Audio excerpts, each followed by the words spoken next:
Hello friend नमस्कार। चलो विद्यार्थी मित्रों आई जाओ फटाफट આપણે આગળ ચેપ્ટર નંબર 2 ની અંદર ધોરણ 12 ની અંદર ભાગીદારી પેઢીના વાર્ષિક હિસાબોમાં આપણે વેપાર ખાતાનો નમૂનો જોયો, એના પછી નફા નુકસાન ખાતાનો નમૂનો જોયો અને એના પછી આજે આપણે આ વિડીયોની અંદર પાકા સરવૈયાનો નમૂનો જોઈશું। બીજું ખાસ જો તમારે વાર્ષિક હિસાબો શીખવા છે તો સૌથી પહેલાં એમાં આવતી એન્ટ્રીનો તમારે અભ્યાસ કરવો પડશે। આ દાખલાને ખોટો પાડવા માટે ખાલી એક જ એન્ટ્રી જવાબદાર છે। जो एक एंट्री तमारी खोटी पड़ी तो आखो दाखलो तमारो खोटो पड़शे एम। तो एना पहला सौथी तमे पहला एंट्रीनो अभ्यास करो कि कई एंट्री कई जग्याए आवे। चलो हवे आपणे जोईशुं पाकું સરવૈયું। सौथी पहला एनो नमूनो शुं छे तो अहींया लख्युं छे ए अने बी नी भागीदारी पेढीनुं तारीख 31/3/2017 ना रोजनुं पाकું સરવૈયું। तमे सीधुं पाकું સરવૈયું ना लखी देता, आगळ लखवाना पहला भागीदारनुं नाम अहींया दरेक दाखला આપણે ए અને बी લખ્યું છે तो अहींया पण ए અને बी લખ્યું છે तो ए અને बी ની भागीदारी पेढीनुं तारीख तमने जे आ लई उदाहरण तरीके अहींया कई लीधी छे 31/3/2017 ना रोजनुं शुं तैयार करवानुं छे आपणे पाकું સરવૈયું। चलो पाका સરવૈયાનો नमूनो छे मूडी देवा रकम मिलकत अने लेणा रकम। तो आ बाजू आवशे तमारा मूडी अने देवा, आ बाजू आवशे तमारी मिलकत अने लेणा। चलो सौथी पहला मूडी देवा बाजू आपणे आवीशुं तो अहींया पहला आवशे तमारा मूडी खाता। पहला तमारा शुं आवशे मूडी खाता। मूडी खातानी अंदर जेटला भागीदारो होय एटला तमारे लखवाना रहेशे। दाखला तरीके 3 भागीदारो छे तो ए ओके ए बी ओके अने सी। तो अहींया तमे एनी रकम लखशो, अहींया तमे आनी रकम लखशो, अहींया तमे आनी रकम लखशो अने त्रणनो सरवाळो करीने तमे अहींया बारे लई देशो ओके। अने मूडी खाता तमे क्यांथी बंध करीने लाया छो? मूडी खातेथी बंध करीने लाया हता। मूडी खातुं बंध कर्युं हतुं त्यारे बाकी आगळ लई गया लख्युं हतुं तो आ बाकी आगळ लई गया एने तमे क्या लखशो? मूडी अने देवा बाजू तो मूडी खाता, 2 भागीदार होय तो 2, 3 होय तो 3। एना पछी विद्यार्थी मित्रों आवशे चालू खाता। शुं आवशे? चालू खाता। हवे चालू खातानी अंदर खास एक मोटो प्रश्न छे, जो चालू खातानी जमा बाकी होय, कई बाकी? जमा बाकी होय ओके तो जमा बाकी तमारे मूडी अने देवा बाजू लखवानी, कारण के चालू खातानी जमा बाकी ए पेढी माटे देवुं गणाय।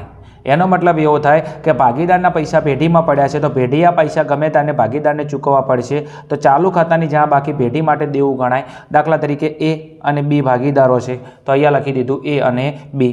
आनी रकम अहींया लखशुं, आनी रकम अहींया लखशुं, बेनो सरवाळो करी अहींया लखीशुं ओके। જ્યારે સ્થિર પદ્ધતિનો દાખલો આવશે ત્યારે ચાલુ ખાતાનો પ્રશ્ન આવશે। ચાલુ ખાતા આપણે બંધ કરી અને પાકા સરવૈયાની અંદર જો જમા બાકી આવે તો એને મૂડી અને દેવા બાજુ લખીશું એમ ઓકે। એનાથી ઓપોઝિટ જો ચાલુ ખાતાની ઉધાર બાકી આવે તો ઉધાર બાકી તમે અહીંયા લખશો તો અહીંયા લખું છું ચાલુ ખાતા, કઈ બાકી? ઉધાર બાકી। ચલો અહીંયા દાખલા તરીકે એ છે, અહીંયા બી છે, અહીંયા આની રકમ, અહીંયા આની રકમ, आ बेनो सरवाळो करी तमे आ रकम बारे लखी देशो ओके।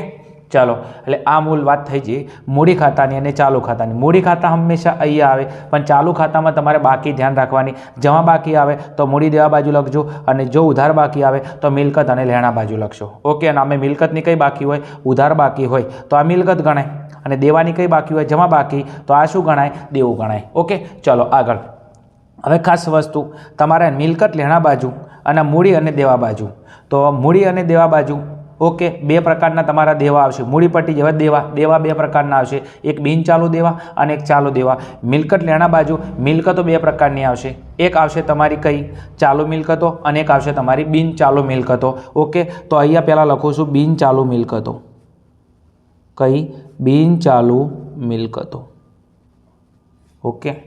चलो तो अहीं आवशे तमारी बिन चालू मिलकतो। हवे विद्यार्थी मित्रों बिन चालू मिलकतो एटले शुं? तो जे मिलकतोनो समयगाळो 1 वर्ष करता वधारे होय, जे मिलकतोनो समयगाळो 1 वर्ष करता वधारे होय तो एने बिन चालू मिलकत कहेवाय। आने बीजुं लांबा गाळानी मिलकत पण कहेवाय ओके। एटले जेनो समयगाळो 1 वर्षथी वधारे होय तो एने बिन चालू मिलकत कहेवाय। आनुं बीजुं नाम छे स्थिर मिलकतो अने एमां कायमी मिलकतो आवे अने कायमीनी अंदर पहेली आवशे तमारी दृश्य मिलकतो, कई आवशे तमारी? दृश्य मिलकतो ओके। અને દૃશ્ય મિલકતો આપણે લખવાની છે તો દૃશ્ય મિલકતોની અંદર જે મિલકતોને જોઈ શકાય અને જેને સ્પર્શી શકાય તો એને તમારી દૃશ્ય મિલકતો ગણાય। તો એમાં કઈ કઈ આવશે તો ધ્યાન આપશું તો જમીન, મકાન, ફર્નિચર, યંત્રો, સાધનો, વાહનો, મશીનરી વગેરે બીજી ઘણી બધી છે એમ ઓકે. એટલે ટૂંકમાં તમે જેને જોઈ શકો જેને સ્પર્શી શકો એ દ્રશ્ય મિલકતમાં લખવાની ઓકે. જમીન, મકાન, ફર્નિચર, યંત્રો, સાધનો, વાહનો, મશીનરી, કોમ્પ્યુટર, બરાબર છે. આ બધી મિલકતો તમારી કઈ છે? દ્રશ્ય મિલકત છે કે જેને તમે જોઈ શકો જેને તમે સ્પર્શી શકો ઓકે. હવે આમાંની કોઈ પણ મિલકત આલે તો એની ઉધાર બાકી હશે, કારણ કે મિલકતની કઈ બાકી હોય? ઉધાર બાકી. અને મિલકત ક્યાં લખવાની? મિલકત અને લેણા બાજુ ઓકે. જમીન, મકાન, ફર્નિચર, પ્લાન્ટ, યંત્રો, ઓજારો, સાધનો, વાહનો, આમાંની કોઈ પણ મિલકત આલે તો તમારે એને ક્યાં લખવાની? મિલકત અને લેણા બાજુ લખવાની, કારણ એ તમારી ધંધાની મિલકતો છે ઓકે. ચલો એના પછી બીજા નંબરની અંદર આપણે લખીશું અદ્રશ્ય મિલકતો. કઈ મિલકતો? અદ્રશ્ય મિલકતો ઓકે. ચલો પહેલી આપણે કઈ જોઈએ? દ્રશ્ય મિલકતો ઓકે. જેને જોઈ શકાય સ્પર્શી શકાય તો દ્રશ્ય મિલકતો. આ દ્રશ્ય મિલકત છે. અદ્રશ્ય મિલકત જેને તમે જોઈ ના શકો જેને તમે સ્પર્શી ના શકો તો તમારે અહીંયા પહેલા ભાગમાં 4 આપેલી છે ઓકે. કઈ કઈ? પાઘડી, પેટન્ટ, કોપીરાઇટ અને ચોથા નંબરની અંદર છે ટ્રેડમાર્ક ઓકે. એટલે પાઘડી, પેટન્ટ, કોપીરાઇટ અને ટ્રેડમાર્ક આ તમારી અદ્રશ્ય મિલકતો છે. અને આ અદ્રશ્ય મિલકતમાંની આમાંની કોઈ પણ મિલકત દેખાય તો એને તમારે મિલકત અને લેણા બાજુ લખવાની રહેશે, કારણ કે આ તમારી ધંધાની મિલકત છે. મિલકતમાં કઈ મિલકત છે? અદ્રશ્ય મિલકત ઓકે. એટલે બિનચાલુ મિલકતની અંદર 2 પ્રકારની મિલકતો આવે, એક દ્રશ્ય અને અદ્રશ્ય ઓકે. એટલે આમાંની કોઈ પણ મિલકત હશે તો એની ઉધાર બાકી હશે ઓકે. અને એને તમારે ક્યાં લખવાની? મિલકત અને લેણા બાજુ લખવાની રહેશે. ચલો એના પછી નેક્સ્ટ વિદ્યાર્થી મિત્રો આવશે રોકાણો. શું આવશે? રોકાણો. મિલકત અને લેણા. લેણા એટલે તમારે કોઈ પણ જગ્યાએ પૈસા લેવાના હોય ઓકે. તો એક તમારે લેવાના હશે ઓકે રોકાણોના. કોના? રોકાણોના. હવે આ રોકાણો તમારા ધંધાની શું ગણાય? મિલકત ગણાય. તો રોકાણોની અંદર આપણે 2 પ્રકારના રોકાણો લઈશું. એક સરકારી જામીનગીરીમાં રોકાણ. શું? સરકારી જામીનગીરીમાં રોકાણ. અને બીજું લઈશું પ્રોવિડન્ટ ફંડના રોકાણો. શું? પ્રોવિડન્ટ ફંડના રોકાણો ઓકે. હવે આ બંને રોકાણો આપણે રોકાણ કરીએ તો એ આપણી મિલકત ગણાય, કારણ કે રોકાણ કરીએ તો એ પૈસા આજે ને તો કાલે આવવાના છે, આપણા ધંધાના છે. તો રોકાણ આપણી મિલકત છે. રોકાણો ક્યાં લખીશું આપણે? મિલકત અને લેણા બાજુ લખીશું એમ ઓકે. ચલો એના પછી નેક્સ્ટ આપણી આવશે ચાલુ મિલકતો. કઈ આવશે? ચાલુ મિલકતો. મિલકતોના 2 પ્રકારો ઓકે. આમ 3 પ્રકારો છે પણ અહીંયા આપણે 2 પ્રકારો લઈશું. એક બિનચાલુ મિલકતો અને એક ચાલુ મિલકતો. બિનચાલુ એટલે કે જેનો સમયગાળો 1 વર્ષ કરતાં વધારે હોય એને લાંબા ગાળાની મિલકત કહેવાય. હવે છે ચાલુ મિલકતો. એટલે ચાલુ મિલકતો એટલે ટૂંકા ગાળાની મિલકતો, એટલે કે જે મિલકતનો સમયગાળો 1 વર્ષ કરતાં ઓછો હોય તો એને કહેવાય ચાલુ મિલકતો. ચાલુ મિલકતમાં પહેલી મિલકત આવશે તમારી દેવાદારો. શું આવશે? દેવાદારો ઓકે. દેવાદારોને બીજું કહેવાય છે ગ્રાહકો. શું કહેવાય? ગ્રાહકો. અથવા તમને લેણું આલે તો આ બધી વસ્તુ શું છે? દેવાદારો ઓકે. તો આ દેવાદારો આપણા ધંધાની ચાલુ મિલકત છે ઓકે. અને આનો જન્મ ઉધાર માલના વેચાણમાંથી થાય છે. એના પછી આવશે લેણી ઊંડી. શું આવશે? હવે લેણી ઊંડી. હવે લેણી ઊંડી આપણી મિલકત છે અને એનો જન્મ દેવાદારમાંથી થાય છે ઓકે. તો આ લેણી ઊંડી પણ આપણી મિલકત છે. એના પછી રોકડ શિલક. શું આવશે? રોકડ શિલક. એના પછી આવશે બેંક શિલક. શું આવશે? બેંક શિલક. એના પછી આવશે આખર સ્ટોક. શું આવશે? આખર સ્ટોક ઓકે. ચલો એના પછી આવશે મળવાની બાકી આવકો. મળવાની બાકી આવકો. અને એના પછી આવશે અગાઉથી ચૂકવેલા ખર્ચા. અગાઉથી ચૂકવેલ ખર્ચા ઓકે. અને આ બધી આપણા ધંધાની શું છે? મિલકતો છે. અને બીજું વિદ્યાર્થી મિત્રો, તમે કોઈને લોન ધીરેલી હોય તો અહીંયા લખશો તમે ધીરેલ લોન. હવે ધીરેલ લોન 2 પ્રકારે હોઈ શકે. એ ચાલુ પણ હોઈ શકે અને બિનચાલુ પણ હોઈ શકે. જો ધીરેલ લોનમાં સમયગાળો ના આપેલો હોય તો એ તમારે બિનચાલુ ગણવાની, અને ધીરેલ લોનની અંદર સમયગાળો આપેલો હોય તમારે સમજવાનું. 1 વર્ષથી ઓછા સમયગાળા માટે હોય તો એ ચાલુ મિલકતમાં જાય, 1 વર્ષ કરતાં વધારે સમયગાળા માટે હોય તો બિનચાલુમાં. મૂળ ટૂંકમાં આપણે કોઈને લોન આપી હોય તો એ આપણા ધંધાની શું ગણાય? મિલકત ગણાય. શું ગણાય? મિલકત ગણાય ઓકે. તો અહીંયા તમે જોઈ શકો છો ચાલુ મિલકતો આવી ગઈ, જેમાં દેવાદારો, લેણી ઊંડી, રોકડ શિલક, બેંક શિલક, આખર માલનો સ્ટોક. બીજો આખર સ્ટોકમાં તારીખ આલે તો કઈ? 31/3. બીજો આમાં હું તમને સમજાવું છું થોડું ડીપની અંદર. એના પછી મળવાની બાકી આવકો અને અગાઉથી ચૂકવેલા ખર્ચા. કોઈપણ જગ્યાએ આપણી આવક મળવાની બાકી હોય તો એ આજે ને તો કાલે આપણને મળવાની છે, તો એ આપણી મિલકત ગણાય. મિલકત ક્યાં આવશે? મિલકત અને લેણા બાજુ. બીજું અગાઉથી ચૂકવેલ ખર્ચા. કોઈપણ ખર્ચો આપણે અગાઉથી ચૂકવી દઈએ.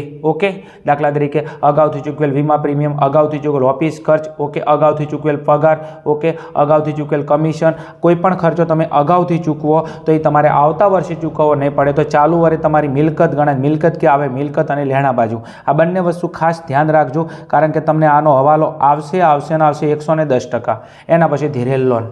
તો આ થઈ ગયું તમારું મિલકત અને લેણા બાજુનું ફોર્મેટ. બીજું એક બિનચાલુ મિલકત આવે છે. કઈ બિનચાલુ મિલકત આવે છે? સોરી, અવાસ્તવિક મિલકત, અને એમાં આવે છે પ્રસારિત મહેસૂલી ખર્ચા. ત્રણેય વસ્તુ મગજમાં રાખજો. અવાસ્તવિક મિલકતમાં બોલી દઉં છું એમ, લગભગ દાખલામાં નહીં હાલે.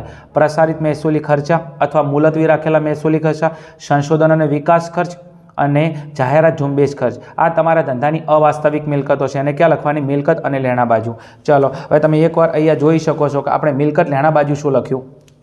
સૌથી પહેલાં ચાલુ ખાતા લખ્યા. ચાલુ ખાતામાં કઈ બાકી? ઉધાર બાકી. ઓકે, જો ઉધાર બાકી હાલે તો એ આપણી મિલકત ગણાય. ઓકે, આપણા પૈસા ભાગીદાર જોડે લેવાના, ભાગીદારને આજે નહીં તો કાલે આપવા પડશે, તો ચાલુ ખાતાની ઉધાર બાકી હોય તો મિલકત અને લેણા બાજુ મૂકીશું. એના પછી બિનચાલુ મિલકતો, જેનો સમયગાળો 1 વર્ષ કરતાં વધારે છે, એને લાંબા ગાળાની મિલકત કહેવાય. એમાં બે પ્રકારની મિલકતો આવે. એક આવે દ્રશ્ય મિલકત, એક આવે અદ્રશ્ય મિલકત. દ્રશ્ય એટલે જેને જોઈ શકો, જેને સ્પર્શી શકો, જમીન, મકાન, ફર્નિચર, પ્લાન્ટ, ઓજારો, વાહનો, સાધનો. આ તમારી દ્રશ્ય મિલકત. આમાંની કોઈ પણ મિલકત આવે મિલકત લેણા બાજુ મૂકીશું. એના પછી અદ્રશ્ય મિલકતની અંદર કઈ? પાઘડી, પેટર્ન, કોપીરાઇટ, ટ્રેડમાર્ક. આમાંની કોઈ પણ મિલકત આવે તમે ક્યાં લખશો? મિલકત અને લેણા બાજુ મૂકી દઈશું. ચલો એના પછી રોકાણો. રોકાણોની અંદર બે: સરકારી જામીનગીરીમાં રોકાણ, પ્રોવિડન્ટ ફંડમાં રોકાણ. ટૂંકમાં રોકાણો આલે તો રોકાણો આપણા ધંધાની મિલકત છે. મિલકત ક્યાં લખશું? મિલકત અને લેણા બાજુ. એના પછી નેક્સ્ટ તમારા ધંધાની ચાલુ મિલકત. ચાલુ મિલકતની અંદર દેવાદારો, લેણી ઊંડી, રોકડ શિલક, બેંક શિલક. બીજું આ ખાસ વસ્તુ: દેવાદારો, લેણી ઊંડી, રોકડ શિલક, બેંક શિલક, આખર સ્ટોક, મળવાની બાકી આવક, અગાઉથી ચૂકવેલ ખર્ચા. આ દરેકે દરેક તમારી આઈએમપી એન્ટ્રી છે. દેવાદારો લગભગ દાખલામાં હોય, આના ઉપર હવાલો હશે. દેવાદારો સાથે લેણી ઊંડી હશે નશે. રોકડ શિલક, બેંક શિલક બંને લગભગ દાખલામાં હોય છે. આખર માલનો સ્ટોક તો આપશે ફાઇનલ 110%. પછી મળવાની બાકી આવકમાંથી એકાદ આવક હશે, અને અગાઉથી ચૂકેલ ખર્ચામાં એકાદ ખર્ચો હશે. અને એના પછી ધીરેલ લોન. ઓકે, આની અંદર સમયગાળો આપેલો હોય. ઓકે, તો એને આધારે ઓળખવાની. સમયગાળો ના આપેલો હોય તો બિનચાલુ ગણાય. ઓકે, એટલે આટલી વસ્તુ ધ્યાન રાખજો એમ. ચલો, આ વાત થઈ ગઈ તમારી કોની? મિલકત અને લેણા બાજુની. હવે આવતારો આપણે મૂડી અને દેવા બાજુ. ચલો, મૂડી દેવા બાજુ આપણે શું લખ્યું હતું? અહીંયા ધ્યાન આપશું થોડું. મૂડી દેવા બાજુ પહેલાં લખ્યા હતા આપણે મૂડી ખાતા. ઓકે, મૂડી ખાતા પહેલાં લખીશું આપણે. એના પછી ચાલુ ખાતા. ચાલુ ખાતામાં કઈ બાકી હોય? જમા બાકી હોય, તો એને મૂડી દેવા બાજુ લખવાની. ઓકે, ચલો એના પછી નેક્સ્ટ આપણે લખીશું અનામતો. શું લખીશું? અનામતો. અનામતોની અંદર કદાચ તમને આલે મૂડી અનામત. શું આપે? મૂડી અનામત આપે. તમને સામાન્ય અનામત આપે. કઈ અનામત આપે? સામાન્ય અનામત આપે. કારીગર વળતર અનામત આપે, કે પછી તમને આકસ્મિક અનામત આપે. આકસ્મિક અનામત આપે. બીજું તમને કદાચ અન્ય અનામત આપે. ઓકે, એટલે આ થઈ ગઈ તમારી અનામતો. તમને કોઈ પણ અનામત આલે એને તમે ક્યાં મૂકશો? મૂડી અને દેવા બાજુ. મૂડી અનામત આલે, સામાન્ય અનામત આલે, કારીગર વળતર અનામત આલે, આકસ્મિક અનામત આવે, અન્ય અનામત આલે. બીજું આ અનામત તમે ક્યાંથી ઊભી કરશો? તો આ અનામત તમે નફા નુકસાન ખાતેથી અથવા નફા નુકસાન ફાળવણી ખાતેથી ઊભી કરશો. આ બધી અનામત ક્યાંથી ઊભી કરશો? તમે નફા નુકસાન ફાળવણી ખાતેથી ઊભી કરશો. તો અનામત તમને આલે તો એને તમે મૂડી અને દેવા બાજુ મૂકશો એમ. ઓકે, ચાલો એના પછી નેક્સ્ટ તમારી આવશે બિનચાલુ દેવા.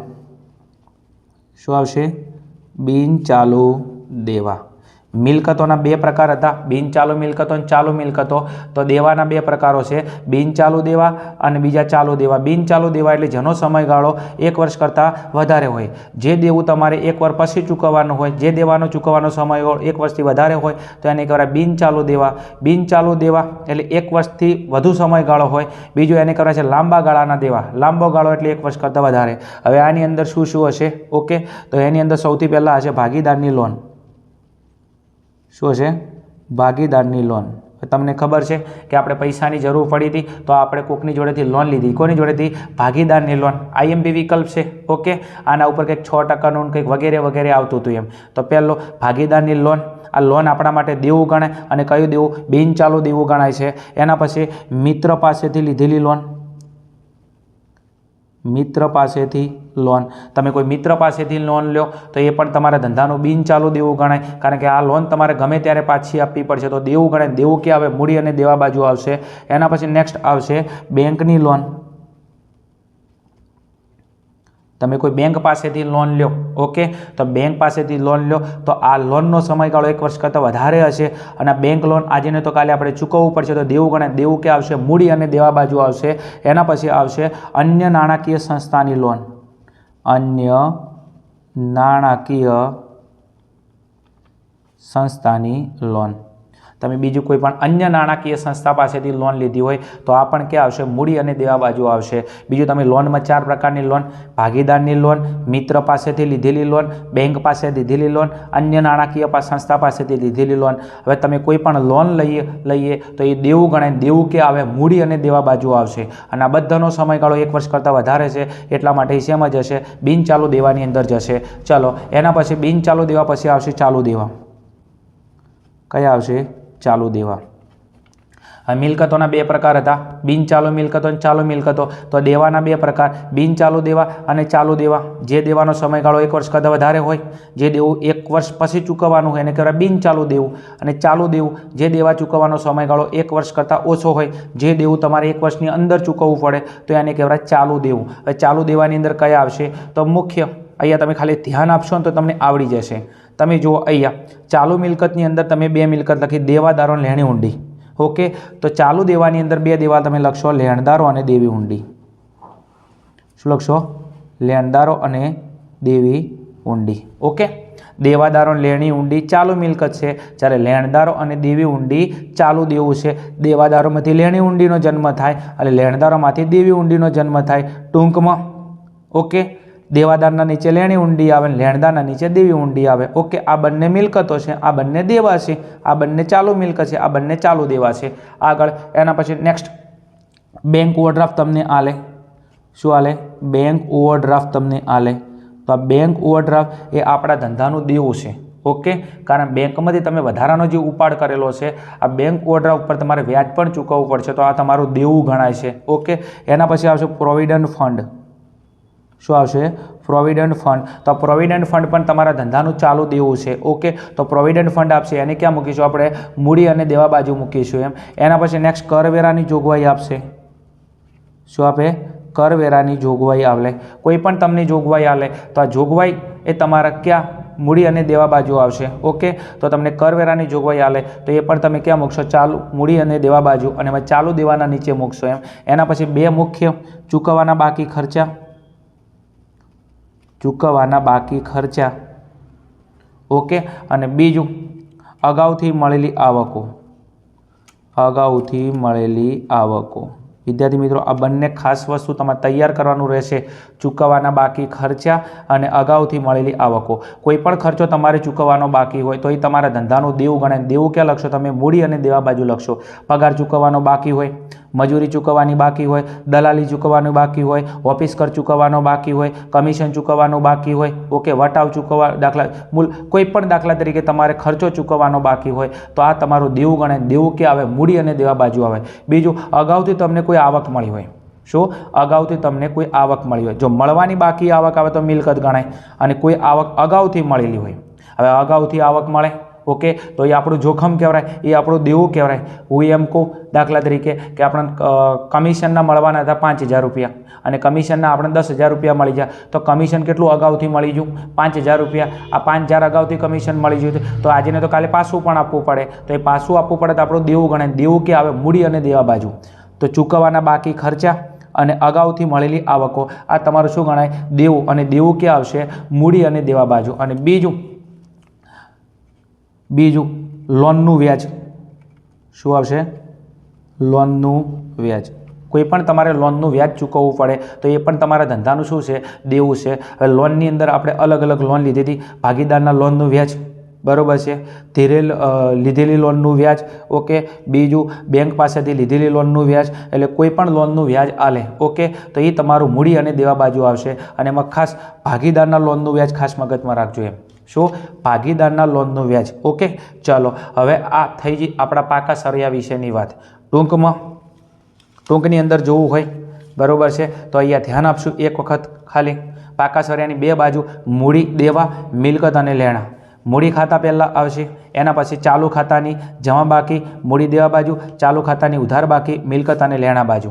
એના પછી ચાલુ ખાતા પછી અહીંયા અનામતો આવશે. શું આવશે? અનામતો. એના પછી બંને વસ્તુ આવે છે. આ બાજુ બિનચાલુ મિલકતમાં દ્રશ્ય મિલકત અને અદ્રશ્ય મિલકત. એના પછી આવશે બિનચાલુ મિલકતો અને આવશે પછી ચાલુ મિલકતો. રોકાણો આવે તો એ પણ આપણી મિલકત ગણાશે.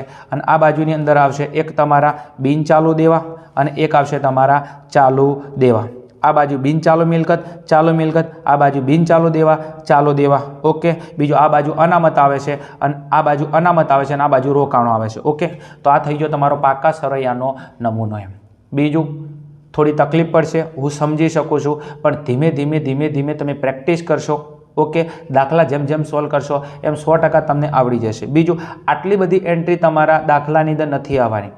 તમારા દાખલાની અંદર 24થી લઈ અને 30 જેટલી એન્ટ્રીઓ આવશે અને 5 થી 6 હવાલા આવશે. એમ કારણ કે વિદ્યાર્થીઓને તકલીફ ના પડે એટલા માટે બોર્ડની અંદર 24 થી 30 એન્ટ્રી આવશે અને 5 થી 6 હવાલા આવશે. પણ આટલી બધી એન્ટ્રીનો તમે અભ્યાસ કરશો ત્યારે એમાંથી તમે 24 થી 30 એન્ટ્રી તમને આવડશે. ઓકે. ના આવડે તો ગભરાતા નહીં, થોડી પ્રેક્ટિસ ચાલુ રાખશું અને જેમ જેમ દાખલા ગણીશું એમ એમ તમારું પ્રેક્ટિસ છે, તમારું રિવિઝન છે, 100% તમને આવડી જશે. એના પછી આપણે પાકા સરવૈયાના શું કરીશું? સરવાળા. બીજું પાકા સરવૈયાના બંને બાજુના સરવાળા સરખા આવશે. અહીંયા માની લો કે અહીંયા 10 લાખ આવે છે. કેટલો આવે છે? 10 લાખ. તો આ બાજુ હંમેશા 10 લાખ જ આવશે. કેટલો આવશે? 10 લાખ જ આવશે. કારણ પાકા સરવૈયાના બંને બાજુના સરવાળા કેવા આવશે? સરખા જ આવશે. ચલો, અહીંયા આપણા પાકા સરવૈયાનો નમૂનો પૂરો થાય છે અને આના પછી આપણે ફટાફટ આવતા રહો, જેનો તમે દાખલાનો બેસબરીથી ઇંતજાર કરી રહ્યા છો. આપણે દાખલા શાંતિ ગણીશું. એન્ટ્રીઓ હતી એટલે થોડું ફટાફટ પૂરું કર્યું છે.